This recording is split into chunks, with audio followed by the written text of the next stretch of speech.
This book is Andersonville by McKinley Cantor. It's acclaimed as the greatest novel ever written about the war between the states. This winning Pulitzer Prize, Pulitzer, did it again? Pulitzer Prize-winning book captures all the glory and shame of America's most tragic conflict in the vivid, crowded world of Andersonville and the people who lived outside its barricades.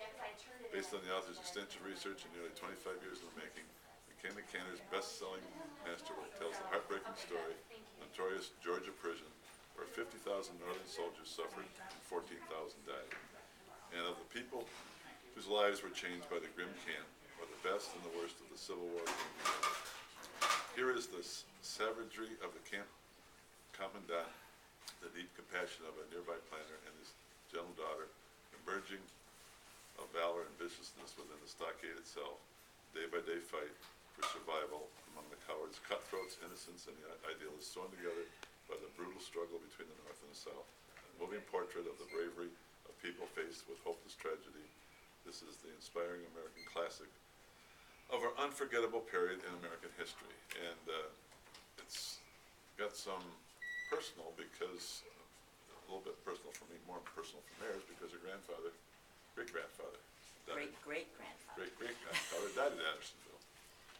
So, in this, I'm going to just read a couple selections, just to give you a little flavor. It's a little hard to read. It's easier to read than just to speak, because they don't say he said, she said, or whatever. It's just a line, and all of a sudden, when I'm reading, I can read it, but I say, geez, it doesn't sound good when I'm speaking it. So, You have to change your voice for each character. oh, forget that part. A sorrel horse and a gray came in sight, moving cautiously down the steep trail from the north, from the direction of the empty yeoman plantation, and ridden by two young men. They appeared to be in uniform, at least to pants, boots, and hats. No one wore a jacket of checkered, though one wore a jacket of checkered brown and dabbed denim. Behind them stumbled a youth in Confederate gray, bearing a surveyor's rod over his shoulder. In the rear followed a tall, ragged Negro who carried some sort of wooden satchel box in his right hand, held a tripod and the loop link chain in heavy coils upon his shoulder. "What's this?" demanded Ira Coffey of himself in astonishment. Ira Coffey is one of the main characters. "Surveyors? Have the McWhorters sold out? I want a drink," spoke the man in the checkered coat.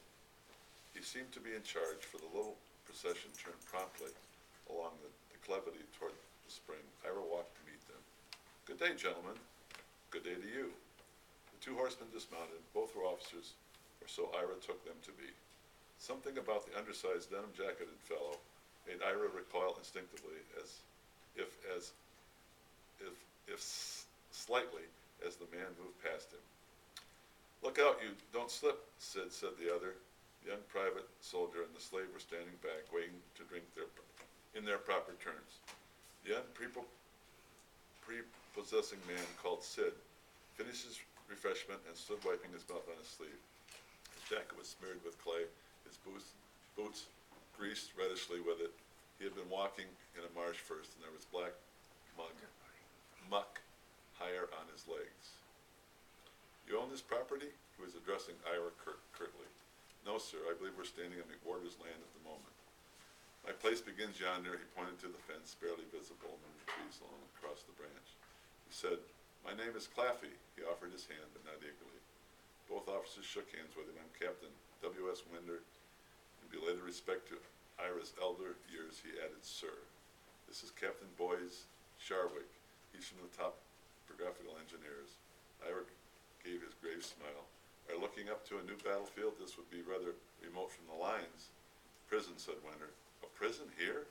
"It's possible. I'm charged with locating a site. We're considering several locations. This is one of them."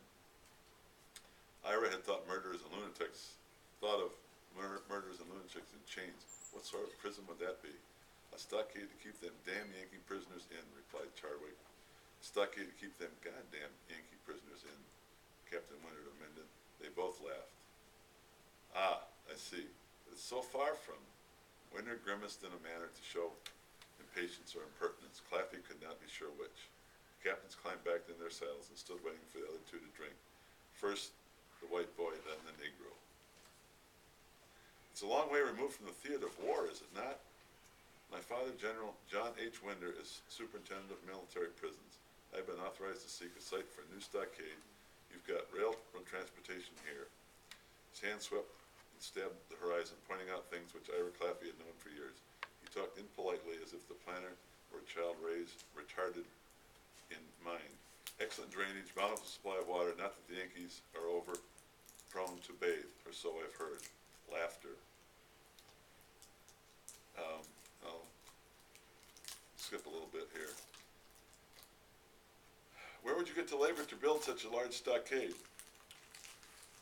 Winter's rodent mouth puffed as he wiped his teeth with his tongue. Mr. Claffey, sir, and he emphasized that address, Mr. Claffey, we can obtain the authority to impress all the labor we need. Tom Twit's niggers, Bill Bump's niggers, your niggers, anybody's niggers. Also, the authority to take your acres for our purposes as much as we need. Ira said coolly, I'll trust you'll require none of my acres. If my surviving son returns from the army, he'll need the land. I take it you've lost a son. Young Winder set his boots tightly in his stirrups. My sincerest regrets, sir. 2, said Ira. The youngest at Crampton's Gap, the eldest at Gettysburg. Ah, sad. A mere boy, I presume, a private soldier. He was a major. Winter looked disconcerted momentarily. He felt a stinging rebuke against his bombastiousness and cavalier attitude. It was apparent, yet he could not locate it or discern just what words and intonation it was phrased. He gave kind of a half salute. Captain Charwick touched his hat brim. The Negro and the boy were already far up the slopes of their burdens. The officers rode away quickly up the difficult steep, both riding effortlessly as if they had spent years in their saddles, as undoubtedly they had. This next selection is relating to it's hard to get introduced properly. It's relating to a thing in the camp where the ruffians have taken over and, abused other prisoners of this, and they're finally some of the officers or non-commissioned officers is taking it. We got to stop this and figure out a way to do this.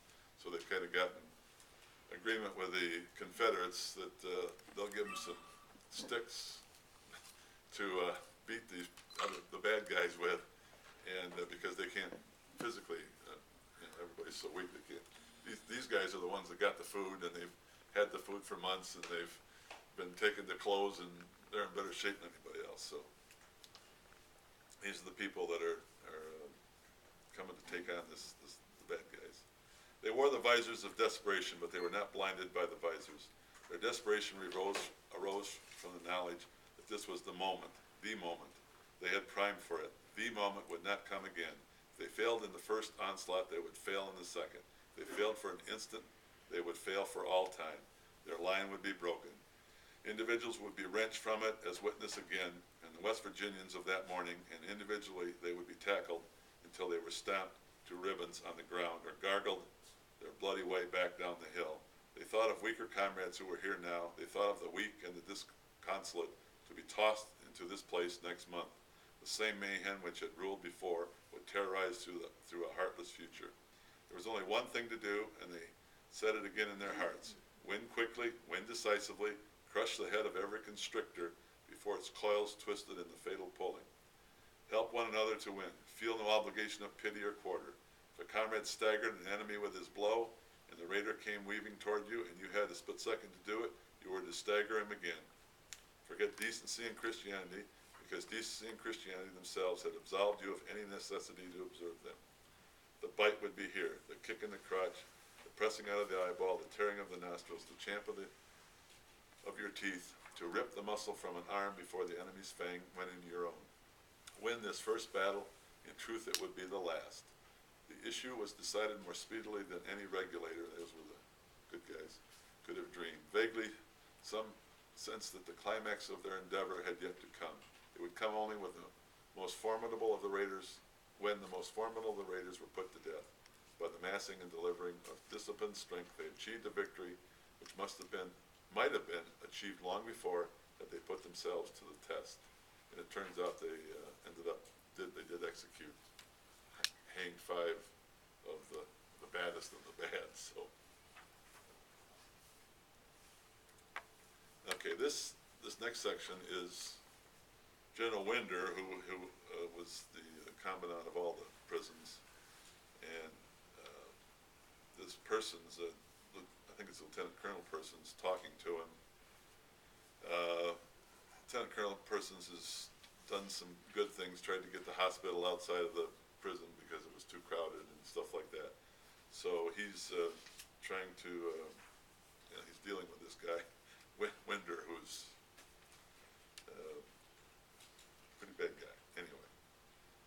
Respectfully, General Winder, I'm bound to call your attention to the article of war which states that superiors of every grade are forbidden to injure those under them by tyrannical or capricious conduct or by abusive language.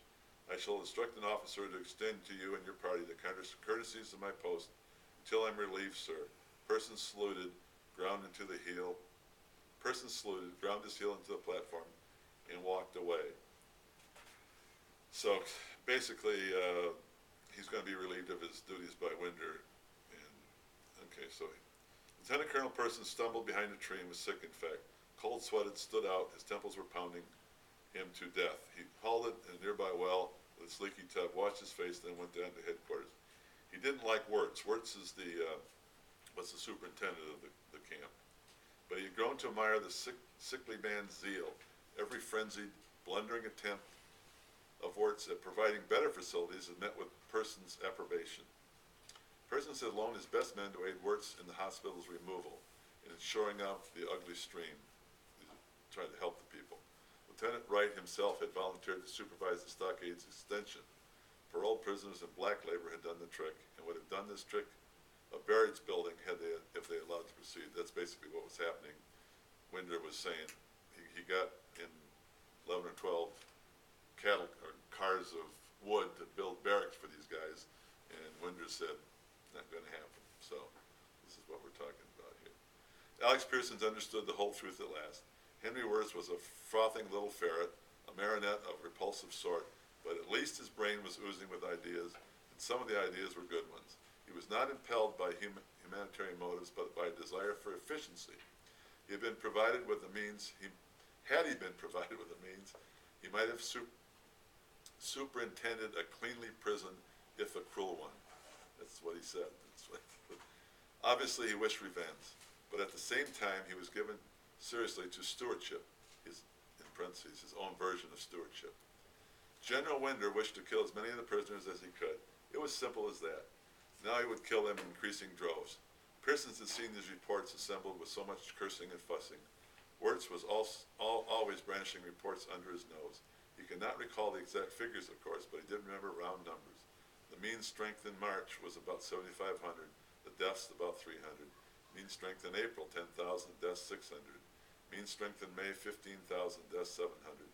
Morbidly, he had asked Lieutenant Wright to count marked graves in the cemetery. In parentheses, there were believed to be many unmarked graves because of carelessness surrounding burial, in the parentheses. And Wright had reported 1,582 marked graves. Alex Pearson presumed that the mean strength of prisoners might rise as high as 23,000 when figures of all of June were summed up. That would mean an additional 12 or 1,300 dead. What would be the value of the prisoners' barracks in summer that they weren't going to have? Alex Pearson was a Georgian. He knew very well what the value of shade would be. Once he had put a thermometer out in June sun, and the temperature was marked at 129 degrees Fahrenheit. In winter, he had witnessed as much as 22 degrees of frost. The hospital would never have been removed from the stockade unless he, Pearsons, had exceeded his authority, had in fact deliberately disobeyed an opinion, if not an order. Now he would be whipped away from this command. The barracks would never be built. Winder would toast Yankees. Winder would toast Yankees throughout the summer, as surely as if he held them impaled on a ramrod above a camp blaze. And next winter, if it were especially cold winter, and often in Georgia, an especially cold winter, followed an especially hot summer.